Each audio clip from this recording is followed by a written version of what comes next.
Hello guys, मेरा नाम है आकाश और आप देख रहे हैं त्यागजी टेक्निकल। तो गाइज, इस वीडियो में आपको बताने वाला हूं कि एसईओ फ्रेंडली परमालिंक्स कैसे बनाते हैं। परमालिंक्स क्या होते हैं? जैसे कि आपने कोई पोस्ट लिखी तो उसका जो यूआरएल होता है तो उसको परमालिंक बोलते हैं, ठीक है। तो आप उसको चेंज कर सकते हैं अपने हिसाब से। तो एसईओ फ्रेंडली परमालिंक्स कैसे बनाते हैं, कैसे लिखते हैं? जैसे कि आपको बहुत लंबा टाइटल है और आप अपनी पोस्ट जो है पोस्ट करेंगे तो वो सारा टाइटल जो है उस परमालिंक में ऐड हो जाएगा। तो गूगल में सर्च इंजन में इतना लंबा यूआरएल अच्छा नहीं लगेगा, तो आप उसको शॉर्ट बना सकते हैं। एसईओ फ्रेंडली परमालिंक में उसे कन्वर्ट कर सकते हैं। तो ये कैसे करते हैं मैं इस वीडियो में आपको बताने वाला हूं। तो चलिए इस वीडियो को शुरू करते हैं।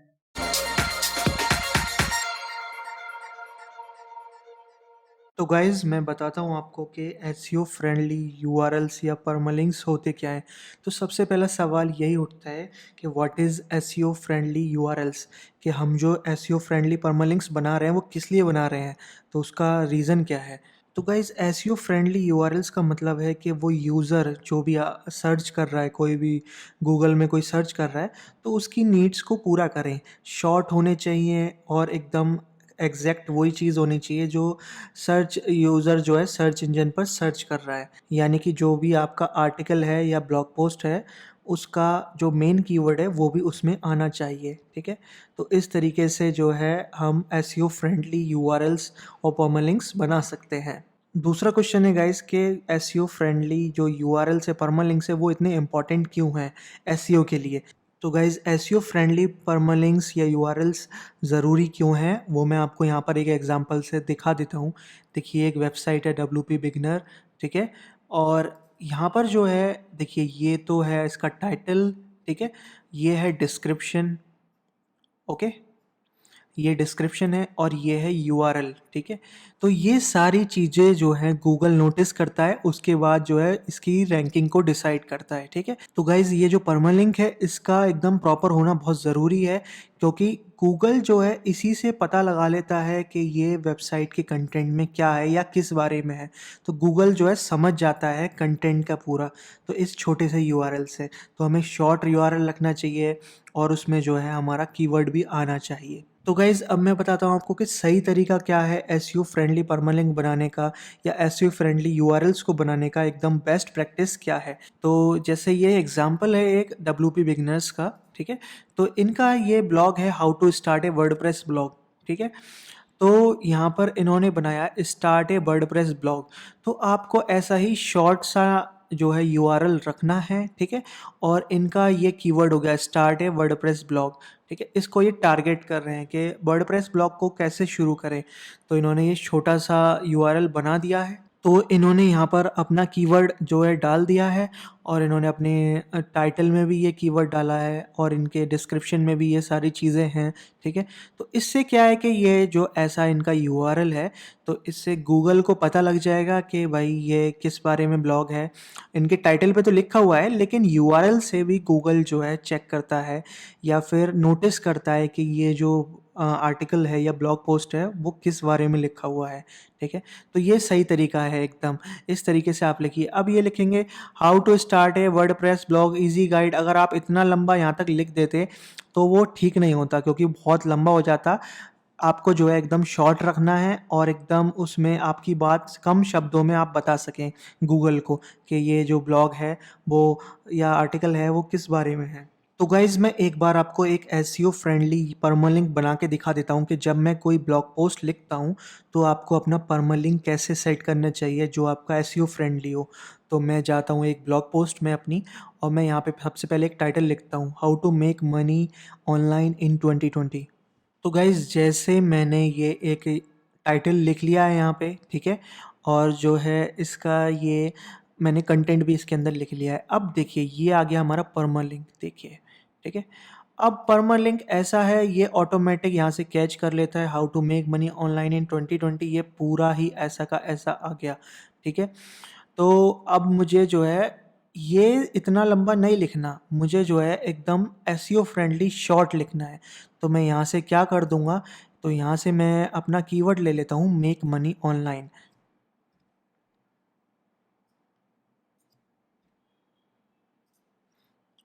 ठीक है गाइज। तो मैंने यहाँ पे लिख दिया मेक मनी ऑनलाइन। ये जो है एकदम एवरग्रीन मैंने परमालिंक बना दिया, यानी कि ये ब्लॉग कभी भी रैंक करे, कभी भी यानी 1 साल बाद, 2 साल बाद, तब भी एकदम इसमें कोई दिक्कत नहीं है। इसमें कोई डेट वेट भी नहीं डाली हुई है मैंने, एकदम परफेक्ट है, ठीक है। और इसमें मेरा कीवर्ड भी आ रहा है। गूगल जब भी इसको जब इंडेक्स करेगा तो इसको यूआरएल से पता लग जाएगा। टाइटल में तो मेरा लिखा हुआ है, यूआरएल से भी पता लग जाएगा कि ये जो आर्टिकल है ये किस चीज़ के बारे में है, ठीक है। तो इस तरीके से आप जो है अपना एसईओ फ्रेंडली परमालिंक बना सकते हैं। मेक श्योर वो छोटा हो, उसमें आपका जो कीवर्ड हो वो आ रहा हो और उससे पता लग रहा हो कि ये आर्टिकल जो है ऑल ओवर किसके बारे में है, ठीक है। आपको कभी भी पूरा अपना टाइटल नहीं डालना है। दूसरी चीज़ गाइज़ ये है कि आपको डेट हमेशा अवॉइड करनी है परमालिंक के अंदर, ठीक है। तो जैसे कि मैंने यहाँ पर, मैं इसको हटा देता हूँ और दिखाता हूँ मैं आपको। देखिए, ये जो है डेट आ गई यहाँ पे, how to make money online in 2020। अब हमें डेट हमेशा अवॉइड करनी है। तो डेट अवॉइड करने क्यों करनी है, मतलब डेट अवॉइड वो इसलिए करनी है क्योंकि अभी तो 2020 है, 2020 के बारे में हमने ये बात बता दी सारी, ठीक है। और इससे क्या होगा, मेन ड्रॉबैक ये है कि एक तो हमारा यूआरएल लंबा हो जाएगा, ठीक है। लंबा होने के बाद में फिर 2020 के बाद में अगर हम 2021 में जाते हैं और फिर हम अपनी पोस्ट को अपडेट करते हैं, कुछ नया अपडेट करते हैं, तो हमारे परमालिंक में तो 2020 लिखा हुआ है। अगर हम इसको एडिट करेंगे तो गूगल में ये पहले से ही इंडेक्स है ये यूआरएल, तो फिर हमें दिक्कत हो जाएगी गाइज, ठीक है। तो रैंकिंग में हमारा फ़र्क आ जाएगा। तो इसलिए आपको हमेशा डेट्स को अवॉइड करना है। डेट आपको परमालिंक्स में कभी भी नहीं डालनी है, सिर्फ आपको शॉर्ट में अपना परमालिंक रखना है जिसमें आपका कीवर्ड भी टारगेट हो रहा हो। इसके अलावा गाइज़ एक चीज़ और मैं आपको बताता हूँ, आपका जो ब्लॉग सेक्शन है हमेशा आप अपने जो है ब्लॉग के अंदर ही रखिए, यानी कि आपकी जो वर्डप्रेस की वेबसाइट है उसी के अंदर रखिए। आप ऐसा नहीं करिए कि ब्लॉग डॉट और आपकी वेबसाइट डॉट कॉम जो भी है आपकी, उसमें आप अपना ब्लॉग ऐड कर दें। जैसे कि मैं आपको एक सैम्पल दिखाता हूँ। देखिए, ये एक वेबसाइट है, ये जो है थीम्स वगैरह की वेबसाइट्स है, कोई थीम्स वगैरह प्रोवाइड कराते हैं। तो अगर आप यहाँ पे ब्लॉग पे क्लिक करेंगे, मैं यहाँ पे क्लिक करता हूँ, तो देखिए गाइज यहाँ पर जो है ऊपर blog.codedthemes.com आ रहा है, ठीक है। तो ये एकदम सही प्रैक्टिस नहीं है, क्योंकि इनकी जो वेबसाइट है वो है codedthemes.com, बट blog.codedthemes.com जो है ये दूसरी वेबसाइट हो गई। डोमेन तो सेम है लेकिन इन्होंने सब डोमेन पर अपना ब्लॉग इंस्टॉल किया है।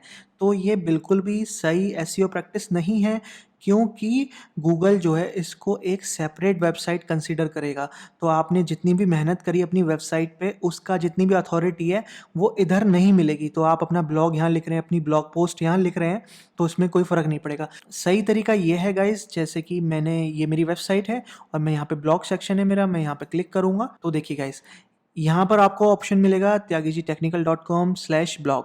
तो ये एकदम प्रॉपर तरीका है। अब मैं अपने ब्लॉग में कोई भी ब्लॉग पोस्ट डालूँगा तो मेरे जो ब्लॉग है उसकी अथॉरिटी का पूरा फ़ायदा मेरे ब्लॉग में जितनी भी ब्लॉग पोस्ट हैं उन सबको मिलेगा। तो गाइज़ आपको ये बात याद रखनी है कि आपका जो ब्लॉग है वो सब डोमेन पर नहीं होना चाहिए। आपका जो ब्लॉग है वो आपके वर्डप्रेस वेबसाइट के अंदर ही, डोमेन के अंदर ही होना चाहिए, ठीक है। तो उससे क्या है, आपका जो है सारी ब्लॉग की अथॉरिटी आपकी ब्लॉग पोस्ट को भी मिलेगी। तो ये एकदम परफेक्ट एसईओ प्रैक्टिस है एसईओ के पर्पस के हिसाब से। तो गाइज़ मैं आपको एक लास्ट चीज़ बताता हूँ एसईओ फ्रेंडली परमालिंक्स की। जैसे कि ये मेरी एक वेबसाइट है, यहाँ पर देखिए wp-akash.co। तो यहाँ पर लिखा है नो सिक्योर, यानी कि इसमें जो है HTTPS नहीं है, यानी कि मेरा SSL सर्टिफिकेट नहीं लगा हुआ है।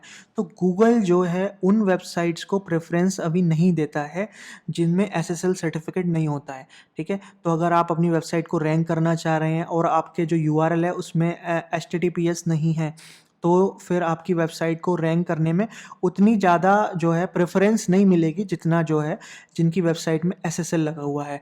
अब मैं ये दिखाता हूँ आपको वेबसाइट, देखिए मेरा इसमें ताला बन के आ रहा है, ठीक है, और इसमें मेरा SSL सर्टिफिकेट लगा हुआ है। तो गूगल जो है हमेशा उन्हीं वेबसाइट्स को अब प्रेफरेंस दे रहा है जिनकी वेबसाइट में या डोमेन में SSL सर्टिफिकेट है, ठीक है। तो ये पॉइंट मैंने परमालिंक्स में इसलिए कवर किया क्योंकि ये जो है यूआरएल में ही दिखाता है, ताला बन के आता है, ठीक है? तो हमारे जो परमालिंक है उसमें एसएसएल सर्टिफिकेट भी होना चाहिए अगर हमें एसईओ का फ़ायदा लेना है तो आई होप गाइज आपको एसईओ फ्रेंडली परमालिंक्स बनाने की पूरी इन्फॉर्मेशन मिल गई होगी। आपको किस तरीके से परमालिंक्स बनाने, किन बातों का ध्यान रखना है और क्या चीज़ें अवॉइड करनी है। अगर आपको ये वीडियो पसंद आया तो प्लीज़ लाइक कर दीजिए, और आपका कोई क्वेश्चन है तो मुझसे आप कमेंट सेक्शन में पूछ सकते हैं। और अभी तक आपने मेरा चैनल सब्सक्राइब नहीं करा है तो सब्सक्राइब कर लीजिए, ताकि जो आगे मैं वीडियोस बनाऊं उसके नोटिफिकेशंस आपको मिलते रहें। तो मिलता हूं आपसे नेक्स्ट वीडियो में, तब तक के लिए बाय बाय।